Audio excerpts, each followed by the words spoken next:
What is up guys, and welcome back to my channel. And as you can probably see, there is a lot of things that have been changed since our last encounter. The face-to-face encounter. I've been really doing a lot of work to make this look better, and that is why I haven't been able to make new videos for you guys. But with the new reset coming this Thursday, I thought it is necessary to make some tier list videos before that, so that I can have your guys' opinions too on these tier lists, because these are not just based on my own opinions or my personal experiences, but also yours. So the first tier list is going to be the players that cost 650 or 500 shards. I know I said it backwards, but it's okay. As you can see, we have the S, A, B, C, and D tier. As always, 500 and 650 shards players are always the most valuable players, so I don't think we need the D tier, so I am going to remove the D tier from this tier list. The S tier will have players that are absolutely worth your shards, and they are also going to be the best in that position.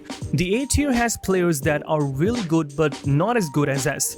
B tier has players that are not really the meta or the most perfect players, but still, if you need them, you can go for them and it won't be a huge disappointment. C tier will have players that you should absolutely avoid. So with that explained, let's start this tier list video. First, let's talk about the two CDMs that we have. We got Roy Keane and we got Javier Mascherano. Now, both of these players cost 500 shards. In fact, they are the only players in this tier list that cost 500 shards. So, one of them is going in the S tier and one of them is going to stay in the A tier. We have to decide which one goes in the S tier and becomes the best choice for 500 shards. They're both very similar players, and I think the only difference comes when it comes to pace and work rates, and that is where Javier Mascherano takes the edge. And I personally believe that Javier Mascherano also feels superior when it comes to tackling as well, and that is why I think I'm going to put Javier Mascherano in the S tier and Roy Keane is going in the A tier. Now, Roy Keane is also a really good choice if you're playing with a double pivot CDM setup. If you have one CDM that holds his position and the other does a little bit of this and that, then I think Roy Keane can work. If you pair them together in a double pivot, I think they can do exceptionally well, because both of them are good passer, they have decent dribbling stats. Roy Keane has only 2-star skill moves, so that is not so good, but I think still Roy Keane does really well as a CDM. But Javier Mascherano is in the S tier because he has low-high work rates, and that is just exceptional for a CDM. It makes him hold his position really well. He doesn't go forward, and I think that is a really exceptional quality of this CDM. And if you're playing with a single CDM formation, then Javier Mascherano is going to be really optimal in that formation, and that is why he's in the S tier. Roy Keane is still a very decent choice if your other CDM is good and you want to pair him with Roy Keane. I think that settles the CDM dilemma. Next up, let's talk about Antoine Griezmann, and I think Griezmann is going in the B tier because for a cam that costs 650 shards, he doesn't have two main things. He doesn't have the playmaker trait, and his passing is not as good for the cam position. His shooting is very exceptional, and but the problem with this great shooting is that the cams are not always in those positions where they are going to take that shooting opportunity. If you are playing with a formation like 4-2-3-1 narrow, then the cam gets in behind and he does get in those scoring opportunities. But even in those formations, I think it is better to play a cam that has great pace, because running in behind is not something that you can do with just some broken legs.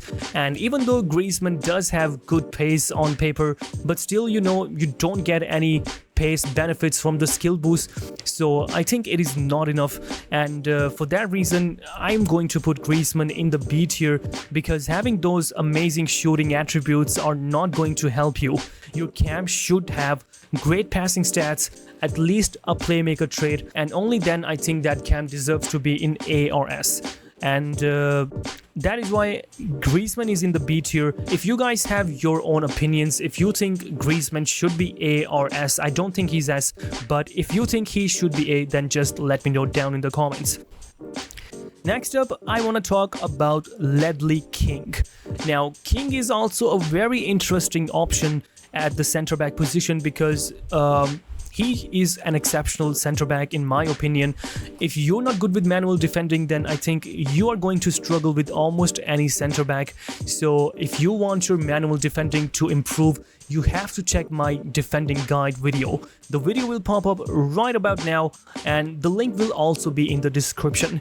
Anyway, if we talk about Ledley King, I think he is an exceptional center back for 650 shots. He doesn't really have any competition, so he might even be an S tier pick, but still I think he is going in the A tier, because even though he's really good, he's not perfect obviously, and he can struggle a bit against some meta cards. I mean, who doesn't?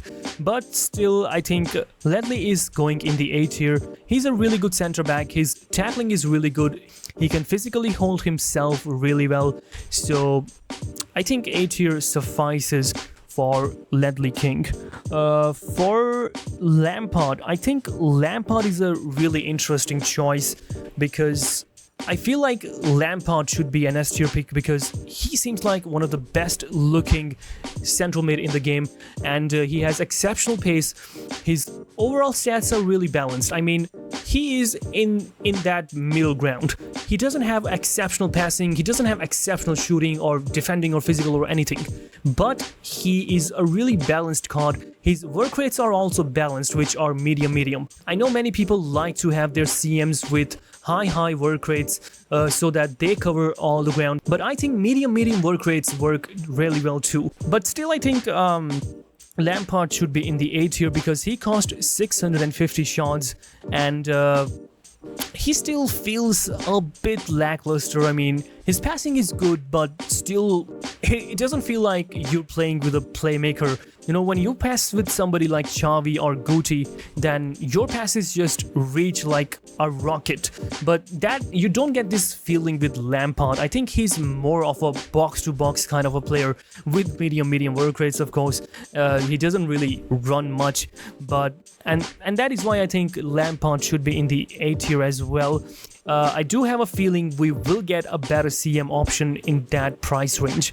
If we do, then I think Lampard is going to stay in the A tier, and if we don't, then probably Lampard will jump in the S tier, depending on your guys' opinion, of course.